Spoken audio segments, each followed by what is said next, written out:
Hi everyone, this is Russell for the last video of the year 2021. I hope everybody is going to end this year the best way. That's the words I hope to everyone. So basically today we are going to be talking about, of course, those programs, the ERDL, PPP, the grants. And most importantly, I'm going to share some major announcement I'm going to be making, my team and I, for the new year starting tomorrow. Okay, so give me 2 seconds so we can get everybody on board and we can get started. Yeah, every good thing has an end, and that is why I have to share with you to let you know what you have done and what you still have left, even though it's the last day of the year for major part of this program. Okay, so basically, of course, here we're talking about funding. Of course, we are also going to be talking about taxes, because the tax season is actually there. We are also going to talk about a major event, upcoming event, about helping business owners saving taxes and how to conduct their business the best way possible. Okay, so if you can hear me, or if you have any issue, if you can hear me, just let me know so I can adjust the microphone or whatever it is. Okay, yeah, so today we have a lot of things, not a lot of things, but I have to share a lot of stuff with you guys, because yeah, a lot of people are actually freaking out because it's the last day. But what is it the last day for? What do you still have to do? And what are you losing if you have not done anything? That is what we are going to share together here during this few minutes that I'm going to spend with you, maybe 15 minutes or less. Okay, so basically, of course, if you have questions, you may still drop on the comment section of this video. It will be my pleasure to answer at the end of the video, or maybe I will just drop the comment to respond to your question if I see the question after the video. Okay, so without further ado, my name is Russell. I'm a tax and accounting specialist. We help a lot of businesses to basically mitigate the effect of the taxes in the business. Of course, also self-employment, individual tax preparer, high earning individual tax preparer, because it's more about saving. Saving is about how much you make.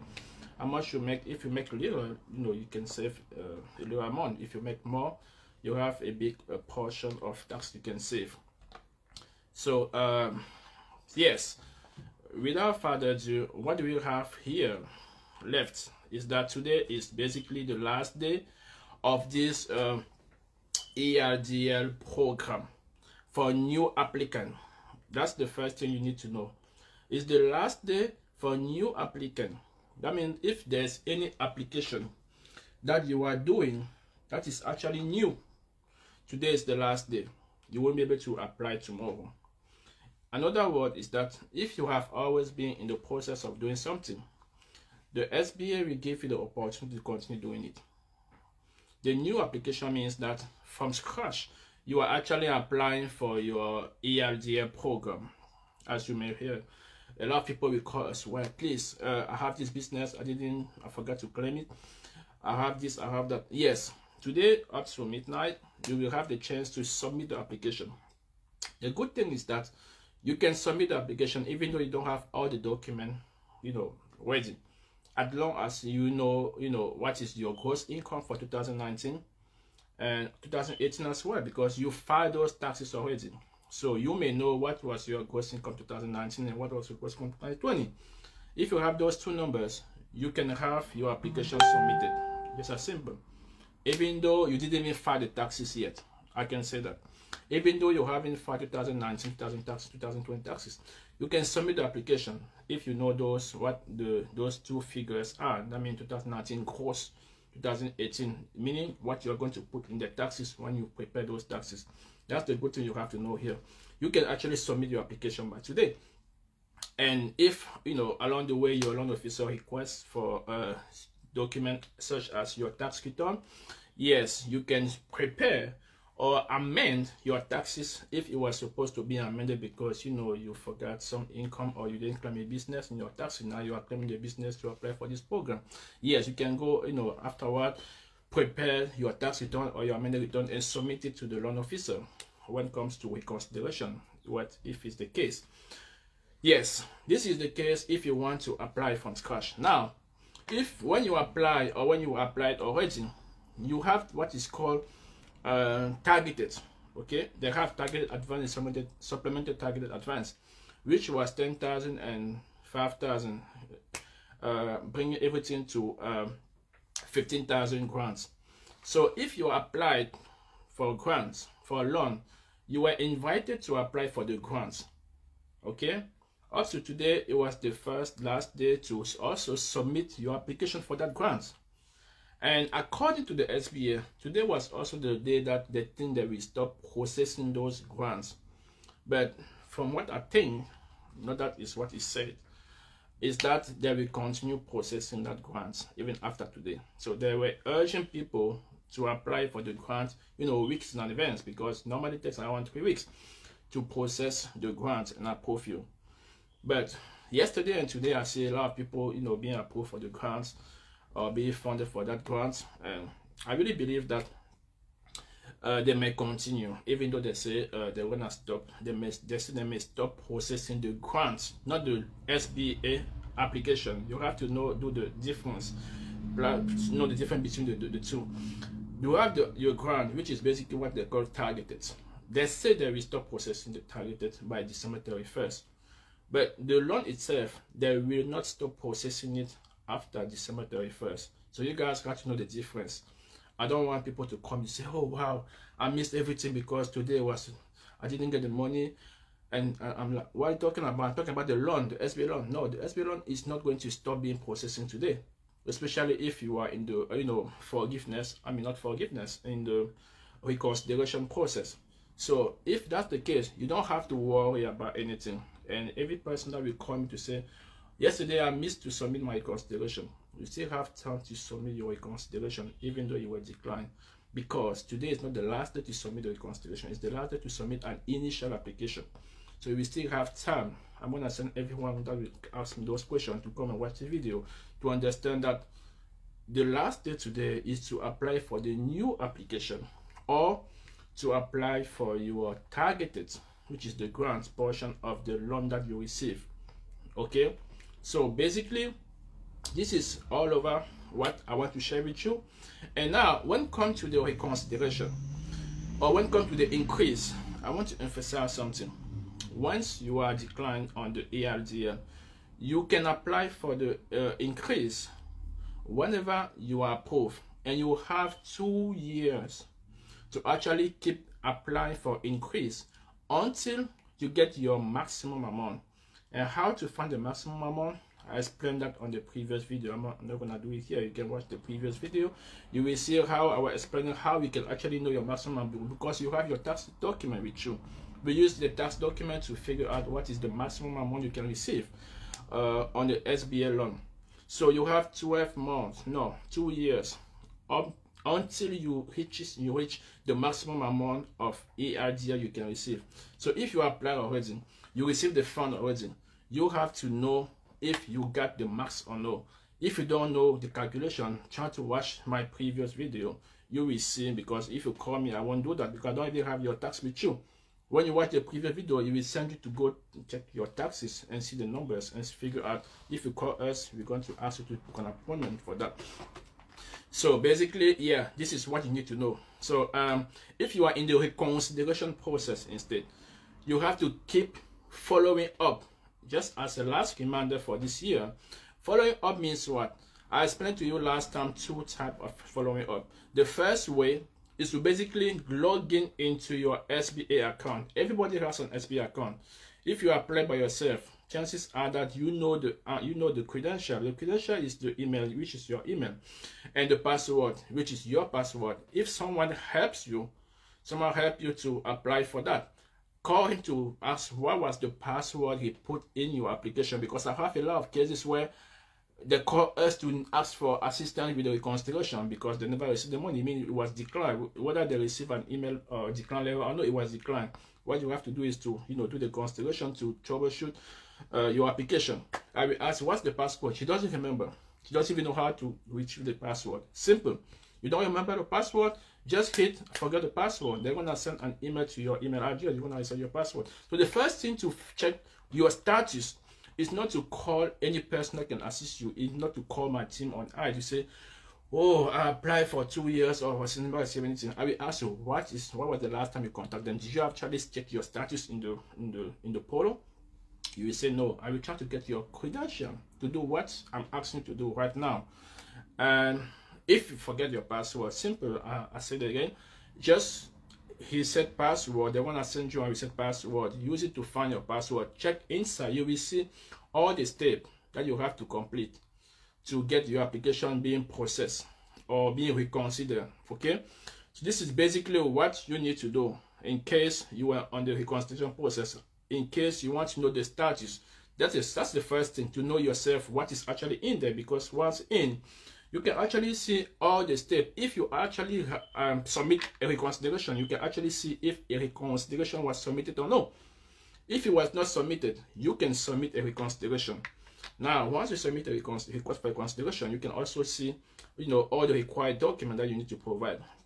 Now, once you do that, the second thing to do is to actually contact the SBA to ask them if they actually have all the documents you have submitted in your application. That's the second thing, to know if they are on the same page with you, because you saw whatever it is on your application. You want to make sure that they know what you submitted already. You call them. I always ask you guys to ask them to call them at least 2 times or 3 times, because sometimes you call somebody, they say, okay, yeah, it's good, everything is fine, even though you didn't even check your account. So anyway, try to call them once or 2 or 3 until you receive at least 2 same answers to 2 different SBA agents. So ask them to check your status and let you know if there's any document that you need to provide in order for them to process and approve your application. That is what you need to do, to call them. Okay, those are the 2 things. If you are in the reconsideration process, even though you are on the loan increase process, this is basically what you have to do in order to have them giving you the confidence to know what else you need to do. If they say, okay, everything is fine, it matches what you saw in your application, that there's nothing required, that's good, because sometimes there might be something required that is not even in your application, and the loan officer wants you to send it to him or her by email. That's the reason why you have to call. So yes, this is basically whatever I want to share with you about this. The last, or not the least, is that the PPP. A lot of people still have not applied for the PPP. Again, the PPP was a program that you have, I think it's 12 months to start paying back if you don't want to apply for a consideration. So if you receive the money, it's already 12 months. You might be thinking that you may know that you start receiving email reminding you that you have to apply. Now I have to emphasize something. A lot of people will say, oh yes, we apply for a consideration for forgiveness, but we still receiving email from the lender about that I have to repay. You have to know that you have to do your part. Once you do your part, it's up to the lender or the SBA to do their part. If you submit a application for forgiveness, it takes a lot of time. It will take a time between the lender and the SBA themselves to actually come up with the result and an email to say yes, it was forgiven.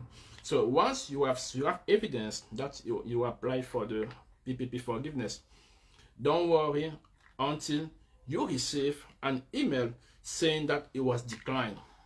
Okay, what to do if it declines is another situation. So because you are receiving email about from the lender, the loan officer, not the loan officer, but the lender, the company that gave you the PPP, and that's telling you that okay, you're gonna owe us this. If you have evidence that you submit your application, you don't have to worry about that, because it's going to be from the SBA to take care of that. You don't have to worry because you have done what you're supposed to do. You did your consideration, I mean your forgiveness.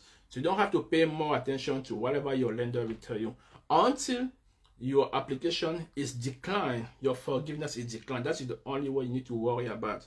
So we have a ton of people who receive the letter from the lender reminding them about the PPP forgiveness, or even though you receive an email about the PPP forgiveness you have to do, if you know you have done one, you don't have to worry. If you know you have done one, you have evidence of it. Okay, so yes, those are the major things. You have to apply for the PPP forgiveness. If you don't be surprised that they start sending you email to remind you have to pay. You don't pay for it, it means that it's just like you miss your payment of your credit card or your car loan, whatever line of credit that you have from any creditor.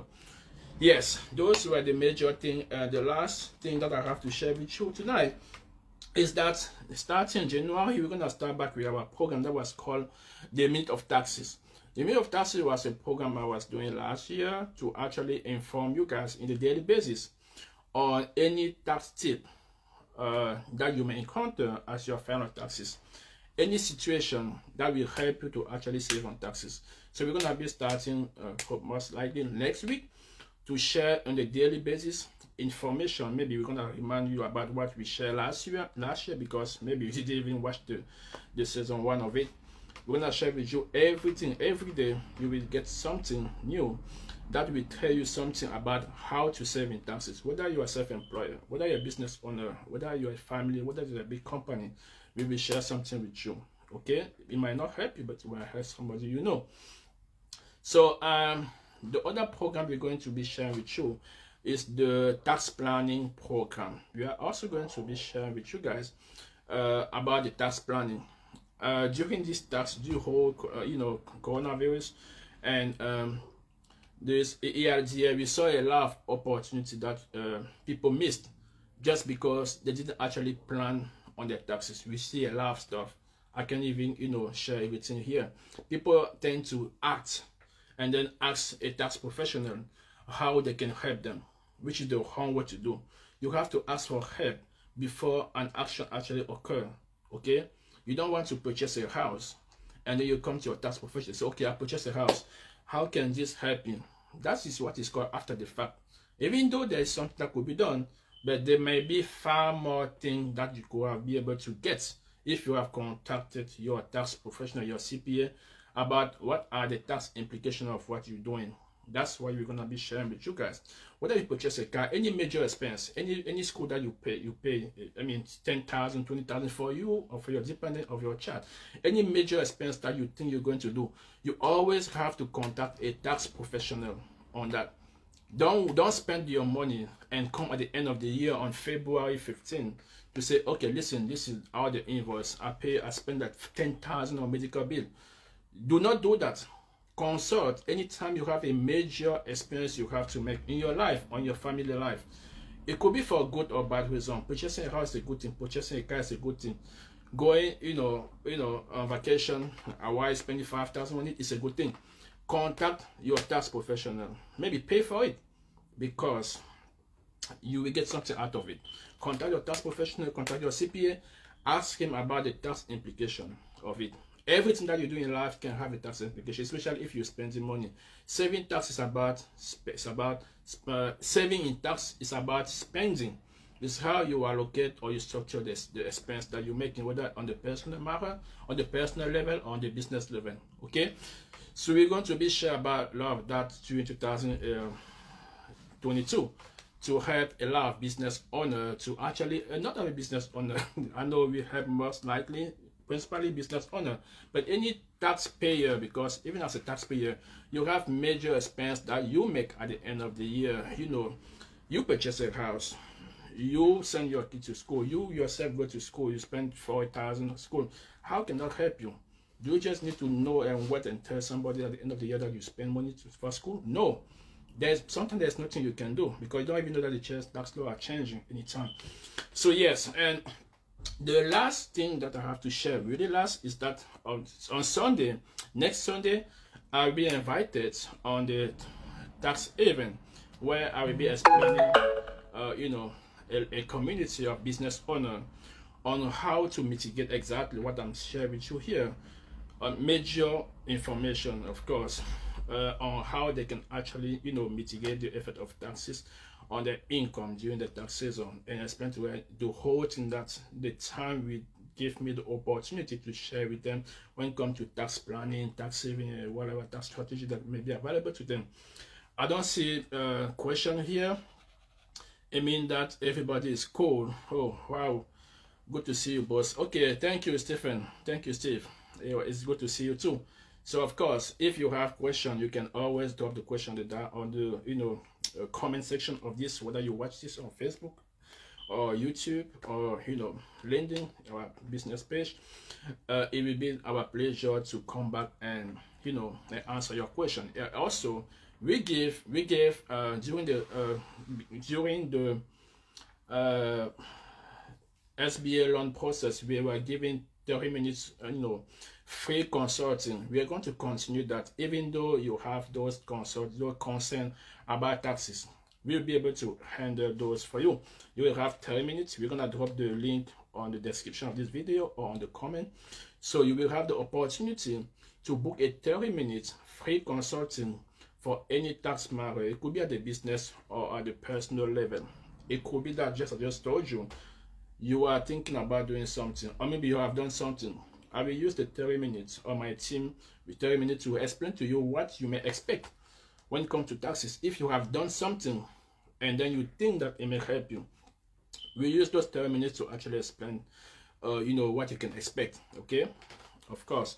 So yeah, we're going to stop here, and I wish you guys a very, very, very, very happy new year, full of blessing, prosperity and money, whatever you can imagine. Until then, see you guys. Ciao.